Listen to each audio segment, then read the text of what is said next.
تشریح رکھیں.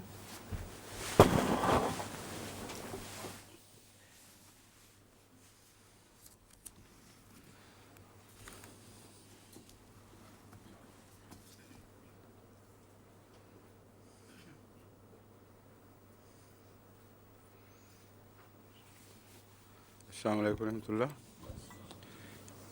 ورفعنا فوقهم الطور.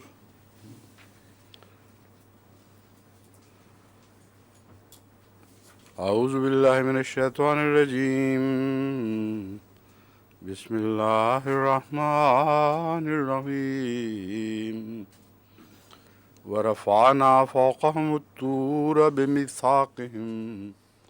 بميثاقهم وقلنا لهم ادخلوا الباب سجدا وقلنا لهم لا تعدوا في السبت وأخذنا منهم ميثاقا غليظا فبما نقضهم ميثاقهم وكفرهم بآيات الله وقتلهم الأنبياء بغير حق وقولهم قلوبنا غلف بل طبع الله عليها بكفرهم فلا يؤمنون إلا قليلا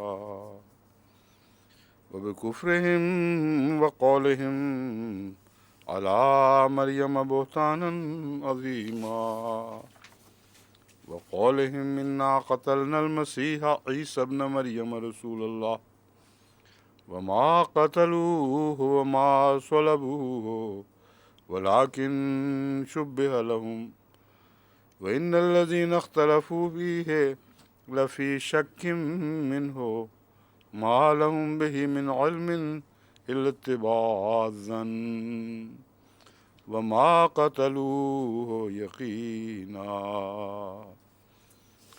بل رفعه الله إليه وكان الله عزيزا حكيما وإن من أهل الكتاب إلا ليؤمنن به قبل موته ويوم القيامة يكون عليهم شهيدا فبظلم من الذين هادوا حرمنا عليهم طيبات أحلت لهم وبصدهم عن سبيل الله كثيرا وأخذهم الربا وقد نهوا عنه وأكلهم أموال الناس بالباطل وأعتدنا للكافرين منهم عذابا أليما لكن الراسخون في العلم منهم والمؤمنون يؤمنون بما أنزل إليك وما أنزل من قبلك والمقيمين الصلاة والمؤتون الزكاة والمؤمنون بالله واليوم الآخر أولئك سنؤتيهم أجرا عظيما إنا أوحينا إليك كما أوحينا إلى نوح والنبيين من بعده وأوحينا إلى إبراهيم وإسماعيل وإسحاق ويعقوب والأسباط وعيسى وأيوب ويونس وهارون وسليمان وآتينا داود زبورا ورسلا قد قصصناهم عليك من قبل ورسلا لم نقصصهم عليك وكلم الله موسى تكليما رسلا مبشرين ومنذرين لئلا يكون للناس على الله حجة بعد الرسل وكان الله عزيزا حكيما لكن الله يشهد بما أنزل إليك أنزله بعلمه والملائكة يشهدون وكفى بالله شهيدا إن الذين كفروا وصدوا عن سبيل الله قد ضلوا ضلالا بعيدا إن الذين كفروا وظلموا لم يكن الله ليغفر لهم ولا ليهديهم طريقا إلا طريق جهنم خالدين فيها أبدا وكان ذلك على الله يسيرا يا أيها الناس قد جاءكم الرسول بالحق من ربكم فآمنوا خيرا لكم وإن تكفروا فإن لله ما في السماوات والأرض وكان الله عليما حكيما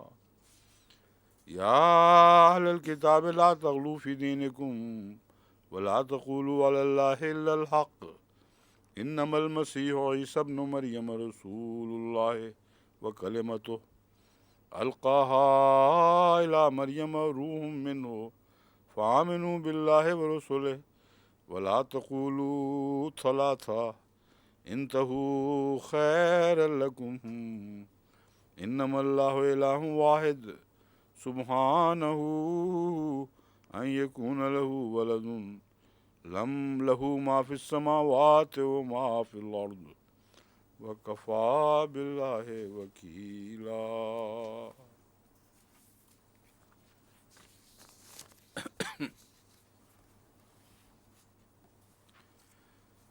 ورفعنا فوقهم الطور اور ہم نے ان کے اوپر طور کو بلند کیا بمیثاقہم ان کے پختہ عہد کے ساتھ وقلنا لهم ادخلوا الباب سجدا اور ہم نے ان سے کہا کہ دروازے میں جھکتے ہوئے خدا کے حضور سجدہ ریز ہوتے ہوئے داخل ہو جاؤ وقلنا لهم لا تعدوا فی السبت اور ہم نے ان سے کہا کہ سبت کے بارے میں حد اعتدال سے نہ بڑھو واخذنا منہم میثاقا غلیظا اور ہم نے ان سے پختہ عہد لیا ایک بہت پختہ عہد لیا یہاں رفعنا فوقہم الطور بمیثاقہم اس میں بے کا کیا معنی ہے کیونکہ ان کے میثاق کے ساتھ طور کو بلند کیا کہ یہ مطلب تو نہیں ہو سکتا کہ ادھر میثاق لیا جا رہا تھا تو طور بلند ہو گیا اس کا رفعنا فوقہم میں صرف ظاہری بلندی مراد نہیں بلکہ ان پر گواہ ٹھہرانے کا مضمون ہے بے میثاقہم جب میثاق لیا جا رہا تھا اس وقت طور کی بلندی کو ہم نے ان پر گواہ ٹھہرایا اور اس کی وجہ یہ ہے کہ طور پر خدا تعالیٰ کا جلوہ ہوا تھا اور طور کے ساتھ پہلے نشانات الہیہ کا ایک تعلق قائم ہو چکا ہے اس کے بعد اسی مقدس مقام پر اس گواہ اس میثاق کو عظمت دینے کی خاطر کہ یہاں اللہ تعالیٰ کے نشانات کا ورود ہوا تھا اسی طور کو ان پر بلند کیا یعنی وہ اوپر طور بلند تھا جب وہ میثاق لیا جا رہا تھا ان سے اور اس بات پر طور گواہ بن گیا کہ یہ پختہ عہد ہے اور اس پر تمہیں بہرحال قائم رہنا ہوگا یہ معنی ہے رفعنا فوقہم الطور ان پر ہم نے طور کو بلند کیا میثاق کے وقت جب میثاق لیا جا رہا تھا سجدن مطلب یہ تو نہیں ہے کہ سجدہ کرتے ہوئے اس میں داخل ہو سجدن کا معنی دراصل کامل اطاعت ہے اور یہ سجدہ اطاعت ہے جس کا آدم کے حوالے سے بھی ذکر ملتا ہے اسی طرح حضرت یوسف کے تعلق میں بھی جو سجدے کا اصل مفہوم ہے وہ یہ ہے کہ وہ ان کے تابع کیے جائیں گے ان کے ماتحت کیے جائیں گے اگر یہ مطلب نہ لیں تو حضرت یعقوب علیہ السلام تو پہلے نبی تھے اور حضرت یوسف علیہ السلام نے ان سے فیض پایا تھا تو وہ شامل نہ ہوتے اس سجدے میں خدا تعالیٰ نے جب رویا دکھائی ہے تو ان کو ان کی والدہ کو شامل کرنا بتاتا ہے کہ حضرت یعقوب بھی اس سجدے میں شامل ہیں والدہ کو تو سمجھ آ سکتی ہے حضرت یعقوب کی سمجھ نہیں آتی اگر سجدے سے مراد روحانی اطاعت ہو تو بعض دفعہ دنیاوی اطاعت کے لیے بھی سجدہ آتا ہے اور مراد اطاعت ہے دراصل تو یہاں اللہ کے احکامات کے حضور جھکتے ہوئے خدا کے حضور اپنے آپ کو سپرد کرتے ہوئے پوری اطاعت کی روح کے ساتھ یہ ترجمہ کیا جا سکتا ہے شہر کے دروازے میں داخل ہو فبما نقضہم میثاقہم وکفرہم بآیات اللہ، پس اس سبب سے کہ انہوں نے اپنے میثاق کو توڑ دیا، اس پختہ عہد کو توڑ دیا اور ہماری اللہ کی آیات کا انکار کر دیا۔ اب کفرہم بآیات اللہ، یہاں وہ طور کے اس جلوے کی طرف اشارہ ملتا ہے کہ طور پر ایک اللہ کے نشانات کا جلوہ ہوا تھا، اور طور کو جب ان پر گواہ ٹھہرایا گیا تو میثاق پر بھی گواہ ہوا، اور وہ جگہ چونکہ اللہ تعالیٰ کی تجلی کی جگہ تھی تو میثاق کے ساتھ ہی وہ جلووں کا بھی احترام ٹوٹ گیا اور کچھ بھی باقی نہ رہا ان کے پاس۔ پھر اگلا دور شروع ہو جاتا ہے فسق و فجور کا، کھلی کھلی بغاوت کا۔ وقتلہم الانبیاء بغیر حق، پھر انہوں نے انبیاء کا قتل ناحق شروع کیا۔ قتل سے مراد یہاں مخالفت ہے، اور تاریخ انبیاء سے ثابت ہے کہ انبیاء کی مخالفت اس حد تک ہوئی کہ گویا ان کے مقصد کو قتل کر دیا گیا، اور جہاں بس چلا ان کے متبعین کو بھی قتل کیا گیا۔ تو یہاں انبیاء کو جب واحد نبی کے طور پر لیتے ہیں تو اس میں پھر مشکلات پیش آتی ہیں، اور سمجھ نہیں آتی کہ قتل کا مضمون مخالفت کے لیے کیوں، قتل کا لفظ مخالفت کے لیے کیوں استعمال ہوتا رہا ہے۔ سیدھا سادہ مخالفت کہہ دیا جاتا تو انبیاء کے متعلق قتل کا شبہ نہ پڑتا۔ تو یہاں جس طرح حضرت آدم کو جب حکم ملا تھا تو ان کے ماتحت وہ سارے جن پر ان کو سرداری عطا کی گئی تھی شامل تھے۔ جب فرشتوں کو حکم ملا تو ان کے تابع ادنا مخلوقات بھی آ گئیں از جن سے شیطان۔ تو اس لیے انبیاء کو یہاں یوں پڑھنا چاہیے کہ نبیوں کے قتل سے مراد نبی کے مقاصد، نبی کی قوم، اور اس میں ظاہری اور باطنی دونوں قتل شامل ہو جاتے ہیں۔ اس لیے قتل کا لفظ نہایت فصیح و بلیغ ہے یہاں۔ اگر اکیلے نبی کی بات کرتے ہیں تو پھر وہاں قتل کی سمجھ نہیں آتی کہ قتل کیوں ہے، حالانکہ بعض صورتوں میں تو کوئی ایک بھی گواہی نہیں ملتی قطعی، ایک پہلو سے، بعض صورتوں میں ایک پہلو سے۔ حضرت اقدس مسیح موعود علیہ الصلوۃ والسلام نے یہ فرمایا ہے کہ جہاں تک نبیوں کے قتل کا تعلق ہے، ایک بھی قطعی گواہی نہیں کسی نبی کے حق میں بھی کہ وہ قتل ہو گیا ہو۔ اتنی واضح تشریح کے بعد پھر امکانات کو بند نہیں فرمایا آپ نے، امکانات کا دروازہ کھلا ہے، لیکن اب تک مسیح علیہ السلام کے زمانے تک آپ کو کوئی ایک بھی قطعی گواہی ایسی نہ ملی جس سے حتمی طور پر کہا جا سکے کہ یہ نبی قتل ہو گیا۔ حضرت خلیفۃ المسیح اول کا یہ مسلک تھا کہ کوئی نبی قتل ہوا ہی نہیں کبھی۔ اب ان دونوں میں فرق ہے۔ حضرت مسیح علیہ السلام نے اس امکان احتمال کا دروازہ کھلا رکھا اور اتنا صرف فرمایا کہ گواہی کوئی نہیں ملتی، کیونکہ آپ کو یہ شبہ تھا کہ حضرت یحییٰ قتل ہوئے ہیں، اور اس کی وجہ وہ مماثلتیں تھیں۔ تو اس مضمون کو میں پہلے چونکہ تفصیل سے بیان کر چکا ہوں، دوبارہ چھیڑنے کی ضرورت نہیں، مگر یہ قطعی بات ہے کہ کسی نبی کے متعلق قتل کی گواہی نہیں ملتی، اور جگہ جگہ آیات ملتی ہیں کہ انہوں نے نبیوں کو قتل کیا۔ تو ان دو چیزوں میں تو تضاد ہو ہی نہیں سکتا۔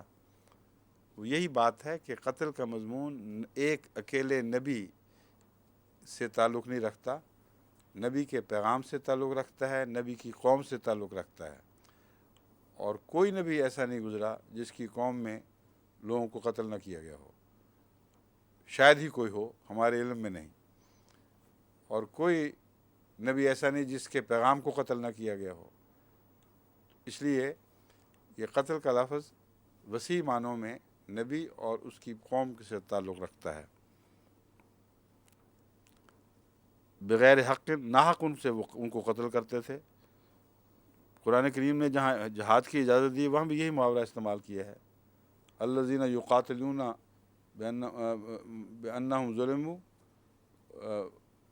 الا ان یقول ربنا اللہ ہو، بغیر حقین کا لفظ کیا تھا اس سے پہلے؟ بغیر حقین بھی تو آتا ہے، اسی آیت میں نہیں ہے بغیر حق، بغیر حق اخرجوا من دیارہم بغیر حق، تو ناحق گھروں سے نکالا جانا، یہ لفظ ناحق میں بتا رہا ہوں، یہ وہی ہے جو قتل کے ذیل میں ان سب جرائم کو داخل کر دیتا ہے۔ اور یقاتلون میں جس قتل کا ذکر ہے وہ صرف رسول اللہ صلی اللہ علیہ وسلم نہیں تھے، بلکہ آپ کے سارے متبعین، ساری قوم داخل تھی۔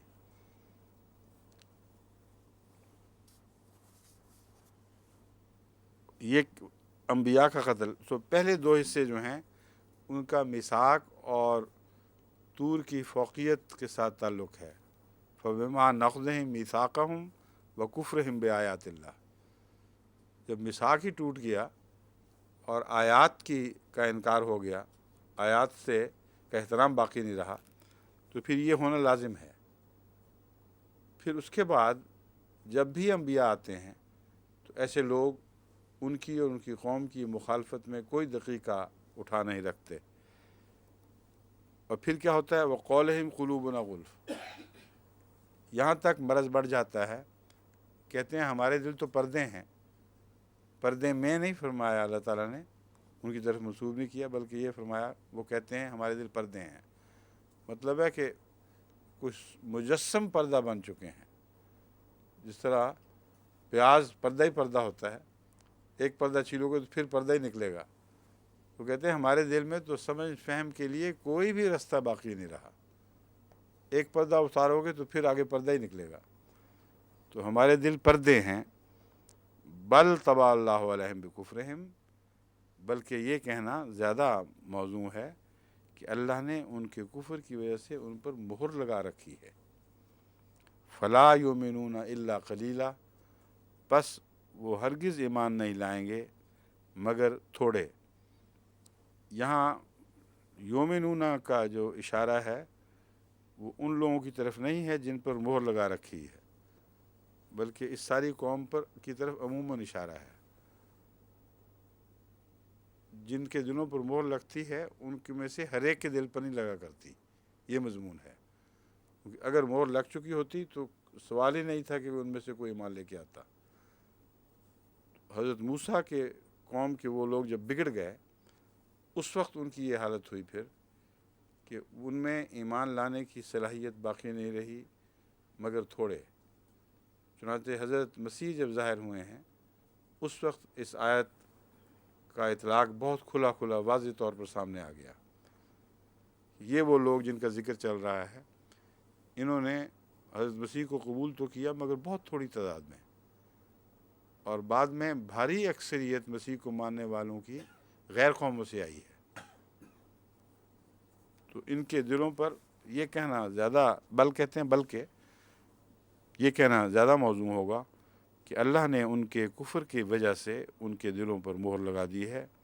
فلا یؤمنون الا قلیلا، پس چند ایک کے سوا وہ ایمان نہیں لائیں گے۔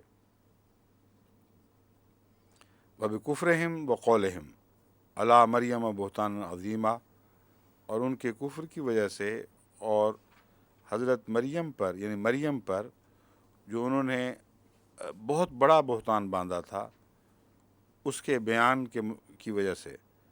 قولہم علی مریم بہتان عظیما، مریم پر بہتان بھی باندھتے تھے اور اس کی باتیں بھی کرتے تھے۔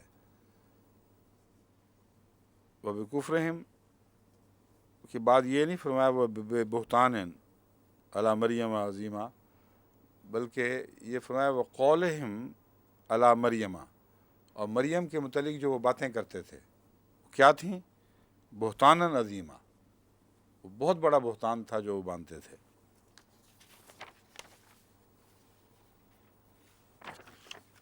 وقولہم انا قتلنا المسیح عیسی ابن مریم رسول اللہ، اور ان کے اس قول کی وجہ سے یہ دعوے کرتے تھے کہ یقیناً ہم نے مسیح ابن مریم کو، جو مسیح عیسیٰ ابن مریم کو جو رسول اللہ ہے یا کہلاتا ہے، قتل کر دیا ہے۔ تو یہ جو فقرہ ہے مسیح عیسی ابن مریم رسول اللہ، یہ اتنا حصہ انورٹڈ کاماز میں ہے۔ تان کے طور پر وہ کہتے تھے کہ یہ جو بنا پھرتا ہے مسیح، جو اپنے آپ کو رسول اللہ کہتا ہے، اسے ہم نے قتل کر دیا ہے۔ تو اس دعوے کا اس پہلے بہتان سے بہت گہرا تعلق ہے کہ حضرت مریم نے ایک ایسا بیٹا جنا جو ناجائز تھا۔ یہ تھا الزام۔ اگلا الزام یہ بیان فرمایا کہ اس مسیح کو جو مریم کا بیٹا تھا، جو مسیح بنتا پھرتا ہے اور رسول اللہ بنتا پھرتا ہے، اس کو ہم نے قتل کر دیا۔ اس آیت کی تفصیل کچھ اور بعد میں ترجمے کے بعد بیان کروں گا، کیونکہ اس میں واپس آنا پڑے گا، کیونکہ اکثر زیر بحث آنے والی آیت ہے۔ وَمَا قَتَلُوهُ وَمَا صَلَبُوهُ، حالانکہ نہ اسے وہ قتل کر سکے نہ صلیب دے سکے، وَلَٰكِن شُبِّهَ لَهُمْ، لیکن ان پر حالت مشتبہ ہو گئی۔ وَإِنَّ الَّذِينَ اخْتَلَفُوا فِيهِ، اور یقیناً وہ لوگ جنہوں نے اس بارے میں اختلاف کیا ہے، لفی شک منہ، دراصل شک میں مبتلا ہیں۔ اس معاملے میں یقینی علم ان کو کوئی نہیں، اختلاف تو کرتے ہیں مگر شک پر اختلاف ہے۔ ما لہم بہ من علم، ان کو قطعی علم کوئی نہیں ہے، الا اتباع الظن، سوائے اس کے کہ ظن کی پیروی کر رہے ہیں، قیاسات ہیں، اس سے زیادہ کوئی حقیقت نہیں ہے۔ وما قتلوہ یقینا، جہاں تک قتل کا تعلق ہے ہرگز اسے قتل نہیں کر سکے۔ وما قتلوہ یقینا، اس معاملے میں جو ہمارے بعض علماء سلسلہ تھے ان سے اس وقت بھی میرا ترجمے میں کچھ اختلاف رہا ہے۔ ترجمہ تو وہی ہے لیکن ایمفیسس پر اختلاف ہے، کیوں یہ کہا گیا ہے۔ میں یہ کہتا ہوں کہ وما قتلوہ یقینا فرمایا ہے، حالانکہ ان کے دو دعوے بیان ہوئے تھے، ایک قتل کا اور ایک صلیب کا۔ وما صلبوہ یقینا نہیں فرمایا۔ یہ فرق ہے جو بتاتا ہے کہ صلیب پر چڑھائے ضرور گئے ہیں مگر صلیب کے نتیجے میں قتل نہیں کیے جا سکے۔ اور پہلا دعویٰ بھی یہی تھا، وقولہم انا قتلنا المسیح عیسی ابن مریم، وہاں صلیب کا بھی دعویٰ کوئی نہیں۔ تو صلیب ایک ذریعہ قتل کے طور پر ضمناً بیان ہوئی ہے، جو فی ذات ہی مقصود نہیں ہے۔ مقصود یہ تھا کہ ایک شخص کو لٹکا کر مار دیا جائے، اور جب تک لٹکا کر مرنا ثابت نہ ہو ان کی بات پوری نہیں ہوتی، ان کے بد ارادے پایہ تکمیل کو نہیں پہنچ سکتے۔ اس لیے ذریعہ قتل کا بیان کرنا ضروری تھا، کس ذریعے سے قتل کی کوشش کی گئی، مگر نتیجے کی نفی فرما دی گئی، جس سے اس کا مطلب یہ ہے کہ صلیب پر چڑھانے کی نفی نہیں ہے، صلیب پر چڑھا کر مار دینے کی نفی ہے۔ تو دونوں کناروں پر قطعی ثبوت موجود ہیں۔ پہلے ان کے دعوے میں کہیں ذکر نہیں فرمایا کہ ہم نے مسیح کو صلیب کر دے دی، ان کے آخری نتیجے میں یہ نہیں فرمایا وما صلبوہ یقینا، بلکہ فرمایا وما قتلوہ یقینا۔ یہ دو باتیں بڑی اہم ہیں جو پیش نظر رکھیں۔ اب یہ استدلال کیا بنتا ہے؟ خدا تعالیٰ نے حضرت مریم کے اوپر الزام کے ساتھ ان کے قتل کے دعوے کو کیوں باندھا ہے، اکٹھا کیوں بیان فرمایا ہے؟ بات یہ ہے کہ یہودیوں نے حضرت مسیح کے خلاف ایک ایسی گھناؤنی سازش کی کہ پہلے کبھی کسی نبی کے متعلق ایسی خطرناک سازش نہیں کی گئی۔ حضرت مسیح کے پیدائش کے حالات چونکہ غیر واضح تھے، اس لیے ان کو موقع مل گیا یہ ثابت کرنے کا کہ یہ شخص تو اپنے آغاز کے لحاظ سے بھی اور اپنے انجام کے لحاظ سے بھی ملعون ہے۔ دونوں طرح یہ خدا کی لعنت کے نیچے ہے۔ پس یہ نبی کیسے کہلا سکتا ہے؟ یہ تو عام انسان کہلانے کا بھی مستحق نہیں۔ اور جہاں تک پیدائش کا اشارہ ہے، اس کے متعلق تو مسلمہ یہود کا یہ ایمان چلا آ رہا تھا کہ جو شخص ولد الزنا ہو، جو ناجائز اولاد ہو، وہ ملعون ہوتی ہے۔ اور دوسری طرف بائبل میں یہ ایک پیشگوئی تھی کہ اگر کوئی جھوٹا دعوے دار ہو کہ خدا مجھ سے کلام کرتا ہے، اس کے پیغمبر ہونے کا دعوے دار ہو، تو اس کو لکڑی پر، درخت پر لٹکا کر مارا جائے گا۔ اگر وہ مر جاتا ہے تو پھر اس کا قطعاً جھوٹا ہونا ثابت ہو جائے گا، کیونکہ جو جھوٹا ہے وہی مارا جاتا ہے، سچا لٹکے ہوئے نہیں مارا جائے گا۔ تو اب انہوں نے یہ سازش کی کہ دونوں طرف لعنتیں اکٹھی کر دو تاکہ اس لعنت سے یہ نکل ہی نہ سکے کسی طرح۔ اور لعنت کہتے ہیں دوری کو، جو خدا سے دور ہو اس کو ملعون کہتے ہیں۔ تو ایک جس کا آغاز ہی لعنت سے ہوا، جس کا انجام لعنت پر ہوا، وہ کہتا ہے میں مسیح ابن مریم اور رسول اللہ ہوں۔ تو اگر یہ کہتا تھا تو ہم نے اس کو قتل کر دیا۔ اور اللہ فرماتا ہے وما قتلوہ یقینا، وہ ہرگز اس کو قتل نہیں کر سکے۔ پہلا جو حصہ ہے اس سے لعنت کی نفی اللہ نے یہ فرمائی کہ عالم الغیب خدا ہے، وہی بہتر جانتا ہے کہ اصل حقیقت کیا تھی۔ خدا نے جب فیصلہ فرما دیا کہ بہتان عظیم ہے، تو پھر پہلی لعنت تو خدا کے فرمان سے اتر گئی۔ اگر آخری لعنت اٹھ جائے تو اس بات کا ثبوت مل جائے گا کہ پہلا دعویٰ بھی درست ہے۔ اور آخری لعنت اٹھانے کے متعلق یہ بحث آ رہی ہے ساری، کہ اس حد تک وہ ناکام رہے ہیں کہ مسیح کے انجام کے متعلق بحثیں تو کرتے ہیں، مگر کسی کو یقین علم نہیں کہ کیا ہوا۔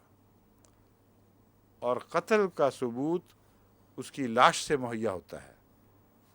اور یہی وجہ تھی کہ یہود نے بہت زور مارا کہ حضرت مسیح کی لاش ان کے ہاتھ آ جائے، یہاں تک کہ پائلٹ کے پاس بھی پہنچے اور اس کو کہا کہ وہ بہت سخت مکار انسان تھا، ہو سکتا ہے وہ مرا ہی نہ ہو اور پھر باہر آ جائے اور یہ کہے کہ دیکھو میں مردوں سے جی اٹھا ہوں۔ اس لیے ہمیں اس کی لاش کے اوپر دسترس ہونی چاہیے۔ تو اور وہ مل نہیں رہا تھا۔ جب انہوں نے آخر جا کے حلہ بولا ہے تو حضرت مسیح وہاں موجود ہی نہیں تھے۔ پائلٹ نے کہا جاؤ تلاش کرو، جہاں سے ملتی ہے لے آؤ، لیکن کوئی لاش دستیاب نہیں ہو سکی۔ بس یہ جو آیت کریمہ ہے یہ حضرت مسیح کی صلیب پر چڑھائے جانے کی کوشش کی نفی ہرگز نہیں کر رہی۔ آغاز میں بھی قتل کا دعویٰ ہے، آخر پر بھی قتل کی نفی فرمائی گئی ہے۔ یہ واضح طور پر حضرت مسیح کے صلیب پر مارے جانے کی نفی کر رہی ہے۔ اور اس کو اچھی طرح سمجھ لینا چاہیے کہ اٹیمپٹڈ مرڈر نہیں کہلاتا۔ اور تلوار سے اگر کوئی حملہ کرے اور مر جائے تو اس کو کہیں گے قتل ہوا، اور اگر نہ مر سکے تو اس کو یہ نہیں کہیں گے کہ قتل ہوا۔ صلیب پر لٹکایا گیا، اگر مر جائے تو صلیب دیا گیا، اور اگر نہ مرے تو اٹیمپٹڈ مرڈر فیل ہو گیا ہے۔ اس لیے صلیب کا انکار نہیں کیا جا سکتا، یعنی صلیب کا انکار کیا جا سکتا ہے کہ صلیب اپنے نتیجے میں ناکام رہی۔ سمجھ گئے ہیں آپ؟ قتل کی اٹیمپٹ ہوئی تھی کہ نہیں؟ اللہ فرماتا ہے وما قتلوہ یقینا۔ تو جب قتل کی اٹیمپٹ واضح ہونے کے باوجود اس کا انکار ہے تو صلیب کا انکار بھی انہی معنوں میں ہے۔ قتل کی کوشش کا انکار نہیں، قتل کے نتیجے کا انکار ہے۔ دوسری بات اس میں دلچسپ یہ ہے کہ عیسائیوں کے عقیدے کا بھی یہاں خلا فرما دیا گیا ہے۔ حضرت مسیح کو رسول کے دعوے پر مارنے کی کوشش کی گئی ہے، خدائی کے دعوے پر مارنے کی کوشش نہیں کی گئی۔ یہ یہود کا دعویٰ تھا. یہی ذکر ملتا ہے تاریخی شواہد میں اور بائبل میں کہ انہوں نے اس الزام میں اس کو قتل کرنے کی کوشش کی کہ وہ رسول اللہ بنتا پھرتا ہے. اور جو حوالہ بائبل میں ہے وہ اسی کا ہے. وہاں خدا کے بیٹے کے دعوے کے اوپر اس کے درخت پہ لٹکائے جانے کا کوئی ذکر نہیں ملتا. وہاں رسالت کے دعوے پر، خدا کے سے ہم کلام ہونے کے دعوے پر درخت پر لٹکا کر مارے جانے کا ذکر ملتا ہے. بس وہاں تو خدا کے بیٹے ہونے کے دعوے کا اشارتاً بھی کوئی ذکر نہیں. تو یہ آیت ساتھ ہی عیسائیت کا بھی قلع کم کرتی ہے. دونوں کے غلط عقیدوں کا رد کر رہی ہے بیک وقت، اور دو فریق کے طور پر ان کی بحثوں کا ذکر کرتی ہے.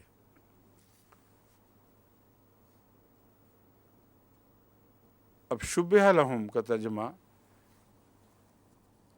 ہاں غیر احمدی مولوی اس آیت سے یہ نتیجہ نکالتے ہیں کہ وما قتلوہ یقینا، اس بات کی طرف اشارہ ہے کہ وہ مرے نہیں.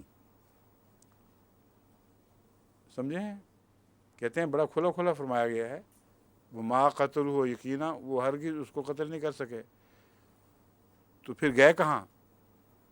کہتے ہیں یہ سوال اٹھا تھا، اگر قتل نہیں کر سکے تو کہاں چلے گئے؟ کہتے ہیں دیکھو قرآن شریف پڑھو، بل رفع اللہ الیہ، قتل نہیں کر سکے بلکہ اللہ نے اس کو اپنی طرف اٹھا لیا. بس یہ آیت قطعی ثبوت ہے حضرت مسیح کی زندگی پر کہ وہ اب تک زندہ ہیں. وہ قتل نہیں ہوئے اور اللہ نے ان کا رفع کر دیا،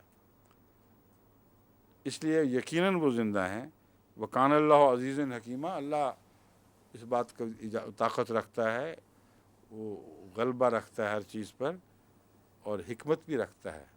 یہ حکمت والے حصے پہ تھوڑا سا بدکتے ہوں گے وہ، کیونکہ یہ جو طریق خدا کی طرف منسوب کر رہے ہیں وہ حکمت سے خالی ہے. تو لفظ حکیمہ پر آ کر ان کا گھبرانا ایک طبی بات ہے. اس لیے اب دوبارہ اس پہلو سے اس آیت کی طرف ہم لوٹتے ہیں. رفع کا کیا مطلب ہے اور بل کا یہاں کیوں ذکر ہے؟ اس سے پہلے یہ بتانا ضروری ہے کہ انکار ہے حضرت مسیح کے قتل کا یعنی ان کا انسانی ذرائع سے مر جانے کا، انسانی کوششوں کے نتیجے میں غیر طبی وفات، وہ وفات جو از خود خدا کے قوانین کے تابع آتی ہے. اس کے علاوہ اگر انسان کسی کو مارنے کا ارادہ کرے اور کامیاب ہو جائے تو اس کو غیر طبی موت کہتے ہیں، جو عام حالات سے الگ ہے. اس میں انسان کی کوشش کا دخل شامل ہو جاتا ہے.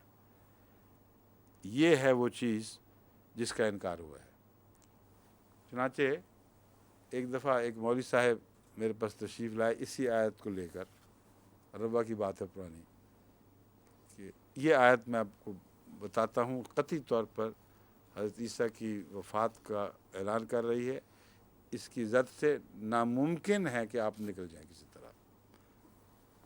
میں نے کہا مولوی صاحب بیٹھیں، تشریف رکھیں. میں نے ان سے پوچھا کہ مولوی صاحب آپ کے والد صاحب قتل ہو گئے تھے؟ کہتے نہیں. میں نے کہا دادا جان؟ شکر ہے وہ بھی نہیں ہوئے تھے. کہتے وہ قتل نہیں ہوئے تھے. میں نے کہا وہ زندہ ہیں ابھی تک؟ کہتے نہیں. تو میں نے کہا خدا تو یہ کہہ رہے صرف وما قتلوہ یقینا، یہود قتل نہیں کر سکے. یہ کہاں لکھا ہے کہ اللہ بھی نہیں مار سکا؟ تو جس کے قتل کی نفی ہو اس کی موت ثابت ہوتی ہی نہیں. جو الزام ہے وہ یہ ہے کہ قتل کیا گیا ہے، جواب یہ قتل نہیں کیا گیا. اس سے یہ کہاں سے نکلا ہے کہ وہ زندہ موجود ہے؟ بل کے بعد پھر یہ کہنا چاہیے تھا بلکہ وہ زندہ موجود ہے. یہ کہ نہیں فرمایا گیا. جہاں تک رفع کا تعلق ہے، میں نے ان کو سمجھایا کہ آپ کی دلیل کے کوئی بھی معنی نہیں بنتے، کیونکہ یہاں رفع کا تعلق صرف موت سے نہیں ہے. دو الزام ہیں خدا نے جو بیان کیے ہیں، ایک یہود کا پہلا الزام، ایک یہود کا دوسرا الزام. اور بل جو ہے ان دونوں کے بعد آیا ہے. اور پہلا الزام یہ ہے کہ پیدائشی طور پر لعنتی، دوسرا الزام تھا ہم نے قتل کر دیا اور بائبل کی روح سے اس کو لعنتی ثابت کر دیا، اس کا انجام لانتی ہوا، یہ لعنت کا رد ہونا چاہیے، کیونکہ جو پیدائشی طور پر لانتی نہ ہو اس کا یہ ثبوت نہیں ہوتا کہ اس کو اللہ آسمان پہ اٹھا کے لے جاتا ہے۔ اس سے بالکل بے تعلق بات ہے۔ خدا نے بریکٹ میں دونوں چیزوں کو بیان کر کے حضرت مسیح کے آغاز اور ان کے انجام کی بحث کو چھیڑا ہے، اور بل ان دونوں کی نفی کرتا ہے جو حضرت مسیح پر یہودی جھوٹے الزام لگاتے تھے، ان کی ماں کے الزام سمیت یا ان کی پیدائش والے الزام سمیت۔ رفع کہتے ہیں قرب الہی کو، اور قرب الہی کا برعکس کیا ہے؟ لعنت۔ تو بل کا لفظ ضروری تھا۔ وہ یہ باتیں کر کے ثابت کرنا چاہتے ہیں کہ جس کی پیدائش بھی لعنتی ہو، جس کا انجام بھی لعنتی ہو، وہ ایک ملعون شخص ہے، اس میں کوئی شک نہیں۔ اللہ فرماتا ہے پیدائش کے مطابق ہمیں اعلان کر دیا کہ تم جھوٹ بولتے ہو، مگر کوئی دنیاوی گواہی تو کوئی نہیں بن سکتی، لیکن قتل کے متعلق ہم چیلنج کر رہے ہیں کہ تم جھوٹے ہو، اور دنیاوی گواہی بھی اس بات پر قطعی ہے کہ تم جھوٹ بول رہے ہو۔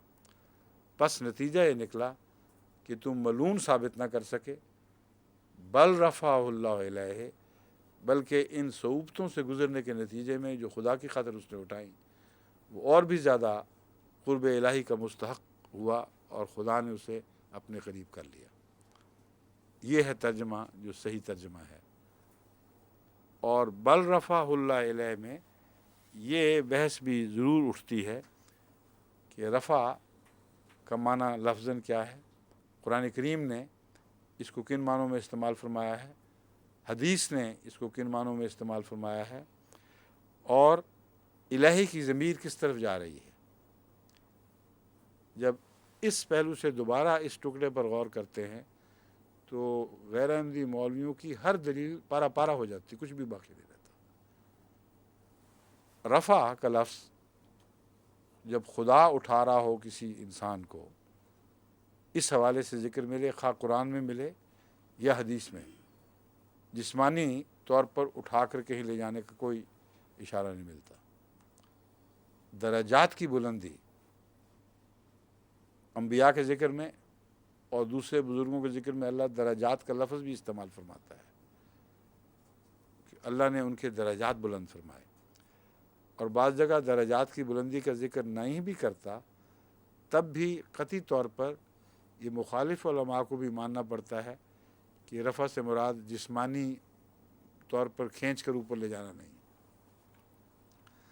چنانچہ قرآن کریم میں اس کی مثال ملتی ہے بلم باور کی۔ نام تو اس کا نہیں لیا، مگر مفسرین کہتے ہیں کہ اس شخص کا جس کا ذکر ملتا ہے بلم باور نام تھا۔ اس کے متعلق اللہ تعالیٰ فرماتا ہے وَلَوْ شِئْنَا لَرَفَعْنَاهُ بِهَا وَلَكِنَّهُ أَخْلَدَ إِلَى الْأَرْضِ۔ اس کو ہم نے کچھ صفات عطا فرمائی تھیں جن کے ذریعے اس کو قرب الہی نصیب ہو سکتا تھا۔ وَلَوْ شِئْنَا لَرَفَعْنَاهُ بِهَا، اگر ہم چاہتے تو ان کے ذریعے اس کا رفع کر لیتے، وَلَكِنَّهُ أَخْلَدَ إِلَى الْأَرْضِ، لیکن وہ بدبخت زمین کی طرف جھک گیا۔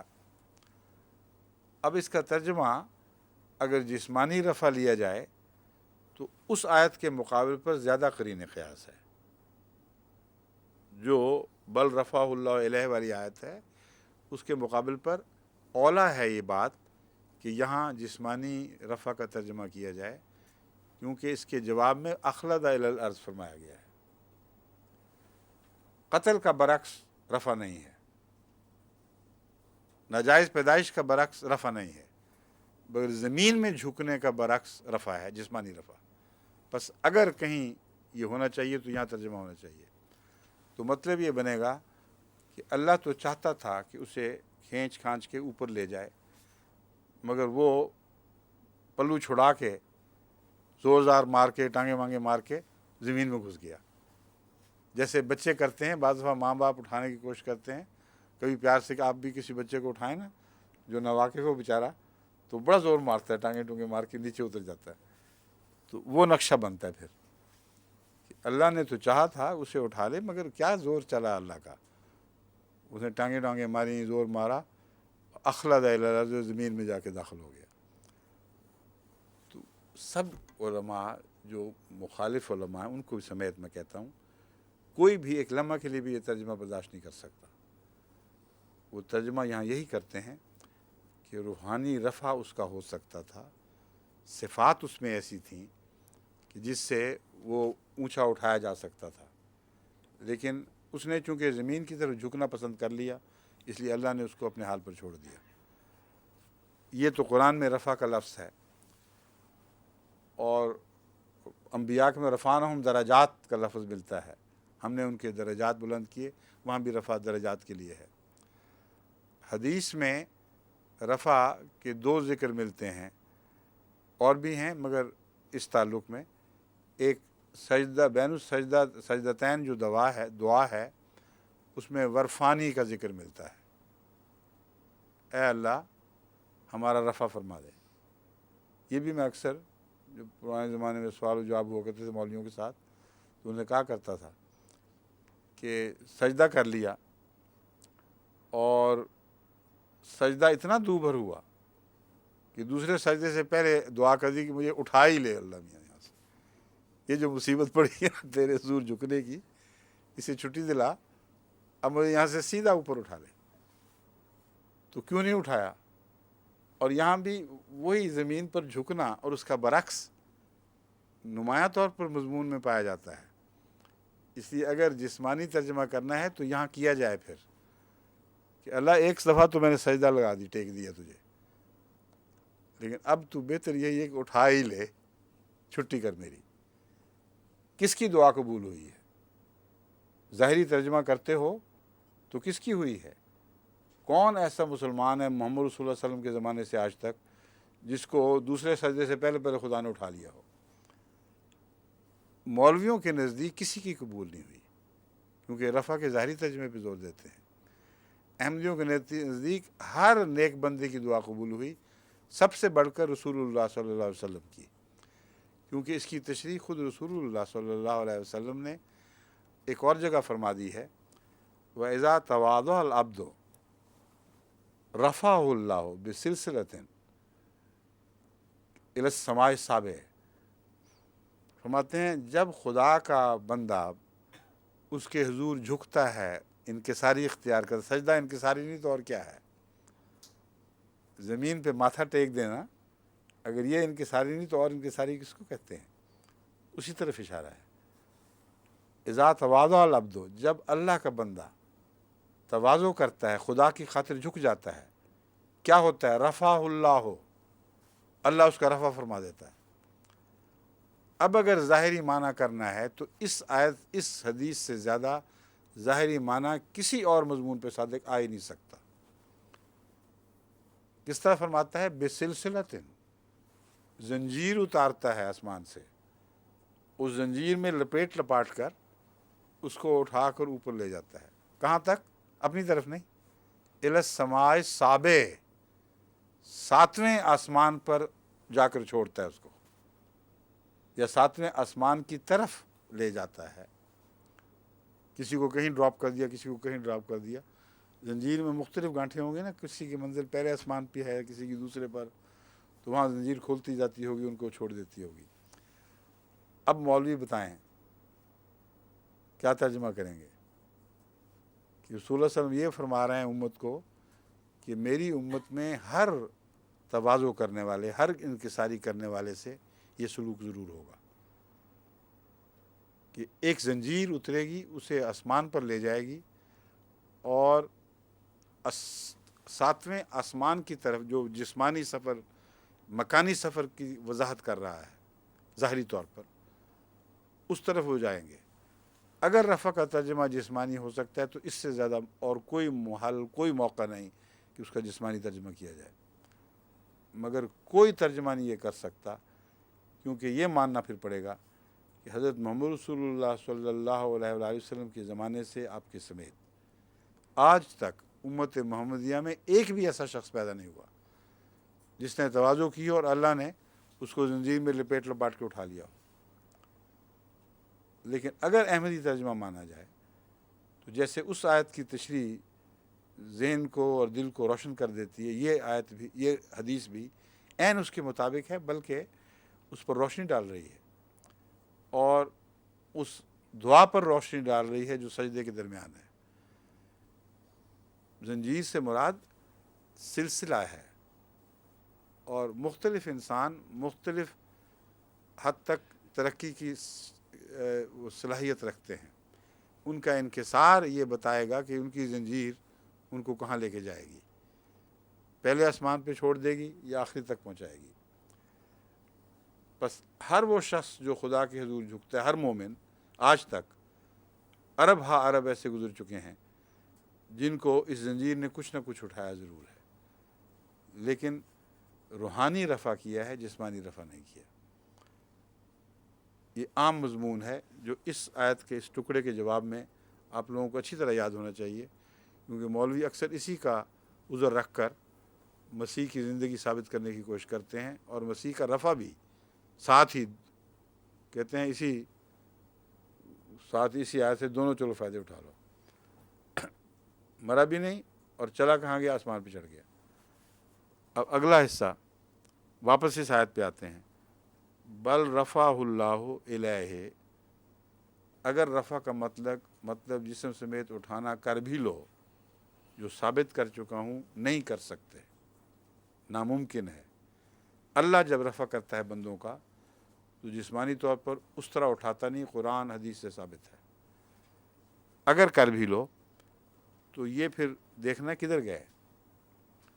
متواضع بندے تو 7ویں آسمان کی طرف جاتے ہیں، حضرت مسیح کدھر گئے؟ اللہ، الہ کا مطلب ہے اللہ کی طرف۔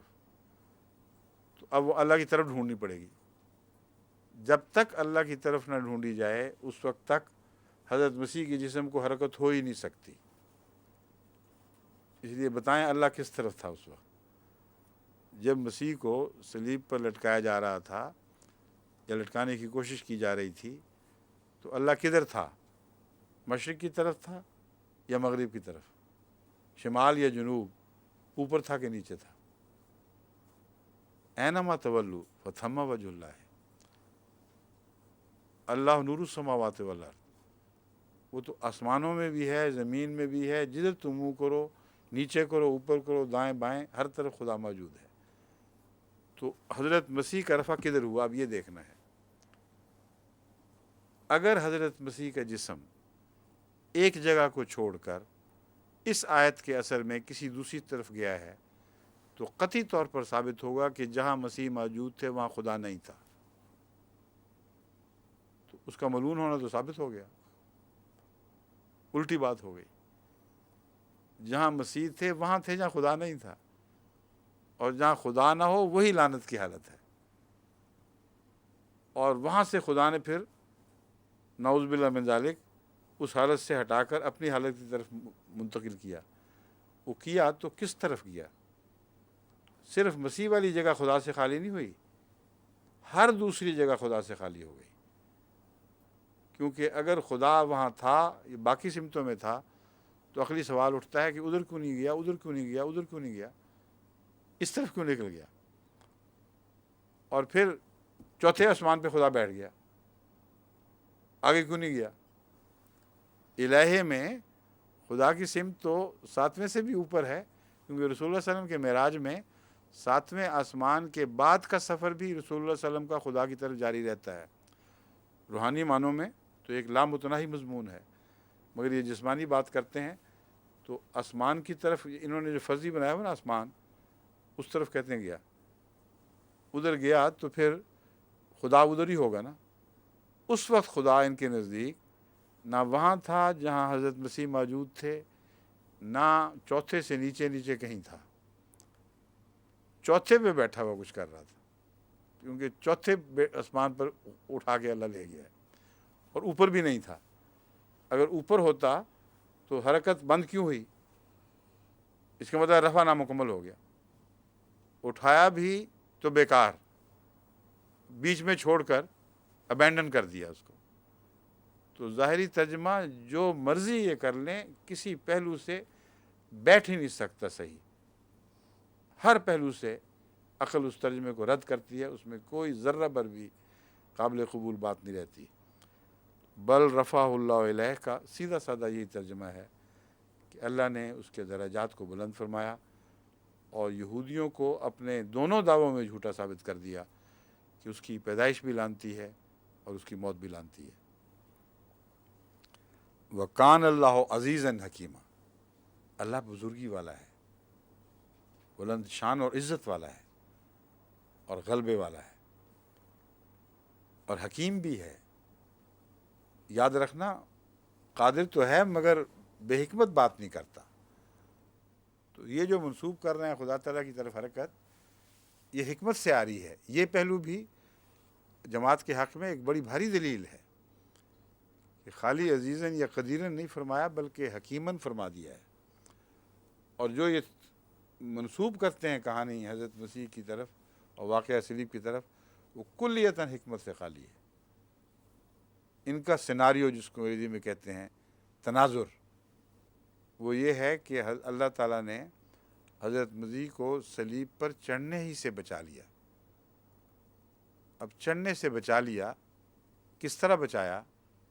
وہ کہتے ہیں ایک یہودی کو مسیح کی شکل دی گئی، نعوذ باللہ من ذالک، اور ایسا مکمل مسیح بنا دیا گیا اس کا کہ اس کو آپ بھی نہیں پتا تھا کہ میں مسیح نہیں ہوں، اور شکل بھی اور روح بھی اس کی بالکل مسیح کی ہو گئی۔ چنانچہ فرشتے اترے، انہوں نے آسمان پہ چھت کھودی، مغورچہ بنایا، یعنی ایک کھلا سوراخ کیا، اس کو مولوی مغورچہ کہتے ہیں۔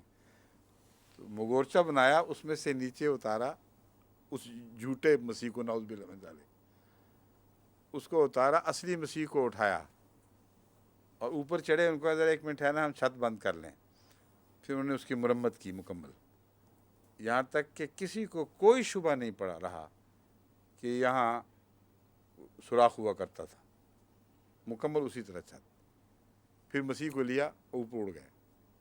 کہاں جا کے چھوڑا؟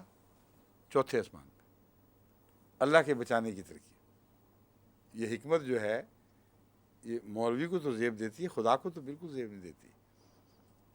اس لیے یہ حکمت سے آ رہی ہے، ایک ساری اسکیم ہی حکمت سے آ رہی ہے۔ حد سے زیادہ جاہلانہ اسکیم بنتی ہے اگر اس کو ظاہری طور پر مانا جائے۔ ایک تو نبی کو اتنا ذلیل کر دینا کہ اس کی شکل کا ایک بدبخت کافر بنا دینا، اور اس کے ماں کو ذلیل کر دینا، اس کے ماننے والوں کو ذلیل کر دینا کہ اس کافر کی لاش سے لپٹ لپٹ کے روئیں اور اس کو بوسے دیں اور اس کو احترام سے اٹھا کر لے کے جائیں۔ یہ مذاق یہود سے کر رہا تھا اللہ تعالیٰ، یہ اپنے پیاروں سے مذاق کر رہا تھا۔ اتنا جاہلانہ تصور ہے کہ تصور کو جوتیاں مارنے کو دل چاہتا ہے۔ ایسا ذلیل تصور بڑے مزے سے کہتے ہیں، نعوذ باللہ من ذالک، قرآن کریم نے یہ فرمایا ہے۔ اور پھر آگے کیا ہوا؟ کون جیتا؟ یہود جیتے کہ اللہ جیتا؟ اس ترکیب کے بعد یہود کو کیا دکھائی دیا؟ یہود کو یہ دکھائی دیا کہ ایک ایسا شخص ہے جس سے صلیب پر چڑھایا جا رہا ہے، بین ہی مسیح ہے، اور انکار بھی نہیں کر رہا۔ چڑھنے سے پہلے یہ نہیں کہتا کہ لعنت ڈالو مسیح وغیرہ پہ، میں کہاں سے مسیح ہو گیا، میں تو تمہارا ہی ایک بھائی بند ہوں، مجھے چھوڑو۔ بالکل نہیں، بڑی جرت سے جاتا ہے، انبیاء کی عظمت کے ساتھ صلیب پر چڑھ جاتا ہے۔ اور یہ مذاق کس سے ہوا؟ غلط کون ثابت ہوا؟ یہودی کے اللہ، کیونکہ جس بائبل کی آیت کی طرف حوالے سے گفتگو ہو رہی ہے اس میں یہ تھا کہ اگر کوئی شخص نبوت کا دعوے دار ہو اور صلیب پر لٹکا ہوا مر جائے تو سمجھنا کہ وہ جھوٹا ہے۔ تو اب یہودیوں نے کیا دیکھا؟ ان کے کہانی کے مطابق یہودیوں نے دیکھا کہ ایک شخص جو دعوے دار تھا وہ آخر وقت تک اپنے دعوے پر قائم رہا اور صلیب پر لٹکا اور صلیب پر اس نے جان دے دی۔ تو وہ یہودیوں کی نسل جس نے یہ دیکھا، ان پر اللہ کی کیا حجت ہوئی؟ وہ جب مر جائیں گے اور قیامت کے دن پیش ہوں گے تو اللہ سے کیا ان کی گفت و شنید ہوگی؟ اللہ ان کو کہے جاؤ جہنم میں، تو نے میرے مسیح کا انکار کر دیا تھا. وہ کہیں گے اللہ اللہ کرو، یہ کیا بات ہو رہی ہے، کس مسیح کا ہم نے انکار کیا تھا؟ اللہ کہے گا وہ جو یاد نہیں تمہیں رہا، بالکل سلیب پہ لٹکایا تھا اس کو، وہ مسیحیت کا دعویٰ کیا کرتا تھا. کہ وہ تو بائبل کہتی تھی کہ سلیب پر لٹکا ہوا جو شخص مر جائے وہ جھوٹا ہوتا ہے. اس بات کی تو سزا دے رہا ہے کہ ہم نے تیرے فرمان کی اطاعت کی، تیری بات کو سچا مان لیا. یہ کون سا انصاف ہے؟ حالانکہ بڑے تم بے وقوف ہو، وہ تو ہم نے تبدیل کر دیا تھا. ایسی شکل بدلائی تھی کہ تمہیں ہوا تک نہیں لگنے دی. تو اس سے یہودی کیا کہیں گے بیچارے کہ واہ بھائی سبحان اللہ، تیری بھی خدائی کی حد ہو گئی. تبدیل کیا، اشارت تر ہمیں نہیں پتہ لگنے دیا، اور اب پکڑ رہے کہ جاؤ جہنم میں. کوئی تک ہے اس میں؟ اشارتاً کنایتاً بھی اس میں کوئی تک نظر نہیں آتی. اور اپنی طرف سے اللہ تعالیٰ نے کمال کر دیا. پھر بچانا مقصد تھا نا، بچانا تھا تو تھوڑا سا اور اونچا کر دیتا. ان کی پہنچ سے تو باہر تھے، ان کو دکھاتا تو صحیح.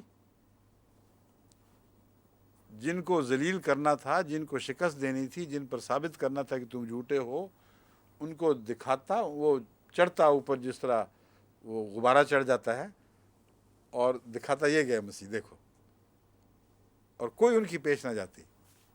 پھر وہ مان جاتے تو آرام سے اتار لیتا دوبارہ ان کو.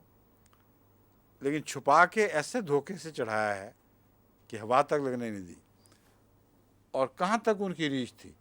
پہلے آسمان پہ چھوڑ دیتا. چلو یوں چڑھائی شروع کی ہے، چوتھے آسمان سے پہلے بھی ان کو نہیں چھوڑا، اور وہاں چھوڑ کے ابینڈن کر کے چلے گئے. نہ مردوں میں نہ زندوں میں بیچارے. 2000 سال ہو گئے ہیں سالیٹری ملی ہوئی ان کو. مولویوں کو 10 سال قید تنہائی مل جائے تو چیخیں نکل جائیں ان کی. وہ کہہ رہے تنہائی ہے، اس لیے ہے کہ روحوں کا وہاں دخل کوئی نہیں. وہ جنت یا جنت سے پہلے جو تیاری کا مقام ہے، اس میں غیر مردے کے داخل ہونے کا کوئی امکان نہیں ہے. وہاں ہیں وہ انبیاء اور ان کی روحیں. اور یہ چوتھے آسمان پر کسی بنجر سیارے پر بیٹھے ہوئے ہیں. 2000 سال سے کسی نے خبر نہیں لی کہ تم کیا کر رہے ہو اکیلے یہاں، اور ابھی تک اترے بھی کوئی نہیں. یہ حکمت سے آری ہے یا نہیں، سوال یہ ہے. عزیزن کے پہ زور ڈال کے وہیں ٹھہر جاتے ہیں کہ اللہ قادر ہے، دیکھو عزیز ہے. اگلا لفظ تو پڑھ لو کہ حکیم بھی ہے. وہ کوئی نعوذ باللہ جاہل قادر نہیں ہے، بلکہ حکمت والا، قدرت والا ہے. اور ایسی بات کرتا ہے جس میں اس کی عزت ہو، اور تمسخر والی باتیں اختیار نہیں کرتا. تو یہ وہ آیت ہے جو یہودیوں نہ آج کل کے مولویوں کے مسلک کی تائید کے بجائے ان کے مسلک کے پرزے اڑا دیتی ہے. اس لیے سب سے اہم دلیل مولویوں کے خلاف یہ آیت ہے، جس سے وہ غلط استنباط کی کوشش کرتے ہیں. اور اس سے اگلی آیت بھی وہ ہے جس سے وہ غلط استعمال کرنے کی کوشش کرتے ہیں. وہ ہے وَإِن مِّنْ أَهْلِ الْكِتَابِ إِلَّا لَيُؤْمِنَنَّ بِهِ قَبْلَ مَوْتِهِ. اہل کتاب میں سے ایک بھی نہیں مگر اس کی موت سے پہلے یا اپنی موت سے پہلے اس پر ایمان لے آئے گا. وَيَوْمَ الْقِيَامَةِ يَكُونُ عَلَيْهِمْ شَهِيدًا. اور قیامت کے دن وہ ان پر گواہ بنے گا، ان پر گواہ بن کر اٹھے گا کہ یہ کون لوگ تھے اور کیسے تھے. جو ایمان لائیں گے ان کے حق میں گواہ ہوگا، ظاہر بات ہے. وہ یوم القیامت یکون علیہم شہیدہ، قیامت کے دن ان پر گواہ ہو جائے گا کہ ہاں یہ مرنے سے پہلے ایمان لے آئے تھے. اب اس آیت میں سوال یہ ہے کہ کس کے مرنے سے پہلے کون ایمان لایا؟ یہ جو ضمیر ہے من یوم نن بہی قبل موت ہی سے کیا مراد یہ ہے؟ ایک ترجمہ یہ ہو سکتا ہے اہل کتاب میں سے کوئی بھی ایسا نہیں مگر وہ اپنی موت سے پہلے مسیح پر ضرور ایمان لے آئے گا. ٹھیک ہے؟ اس صورت میں مسیح زندہ ہو یا نہ ہو، اس سے کوئی تعلق نہیں ہے۔ اس کا مطلب یہ ہے کہ وہ جو اہل کتاب اس وقت موجود تھے ان میں سے ایک بھی ایسا نہیں ہے جو اس واقعہ صلیب کے بعد دراصل اس پر ایمان لانے پر مجبور نہ ہو، کیونکہ وہ دیکھ لیں گے کہ ہمارے ہاتھ سے نکل گیا، وہ دیکھ لیں گے کہ ہم اس کو لعنتی موت دینے میں ناکام رہے۔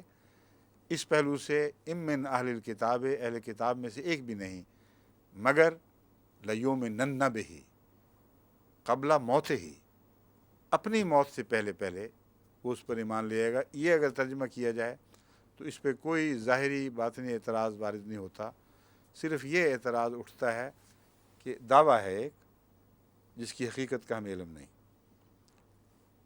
لیکن اس اعتراض کے ساتھ ایک ثانوی اعتراض اور بھی اٹھتا ہے کہ اگر یومنن بہ میں سے مراد یہ لیا جائے کہ وہ مومنوں میں شامل ہو جائے گا تو یہ درست نہیں ہے، کیونکہ ان لوگوں کا کردار اسی طرح گندہ رہا اور مومنوں میں وہ شامل نہیں ہو سکتے۔ اس لیے یومنن بہ کا یہ ترجمہ اگر کیا جائے تو صرف اس حد تک کیا جا سکے گا کہ جیسے شیطان کے وجود کے متعلق ہمیں ایمان ہے کہ خدا نے فرمایا تو ہے، لیکن اس پر ان معنوں میں ایمان نہیں لاتے کہ اس کی پیروی کریں، تو یہاں ایمان کا مطلب صرف اتنا لیا جائے گا کہ وہ اس پر اس حد تک ایمان ضرور لے آئے گا کہ وہ سچا نکلا، ہم جھوٹے نکلے، ہم ناکام رہے اس کو مارنے پر، اور اس حقیقت کا اعتراف ان کو کرنا پڑے گا۔ یہ گواہی ملتی ہے کہ یہود کے دل میں یہ آگ سی لگ گئی تھی کہ ہم اس شخص کو مارنے میں ناکام رہے ہیں۔ بس وہ سارے جو موقع کے گواہ تھے وہ اپنی موت سے پہلے پہلے دن بدن اس بات کے قائل ہوتے چلے جائیں گے کہ ہم ناکام رہے ہیں اس کو سولی پر چڑھا کر مارنے میں۔ اب وقت ہو گیا ہے، باقی انشاءاللہ کل پھر۔ ٹھیک ہے، السلام علیکم۔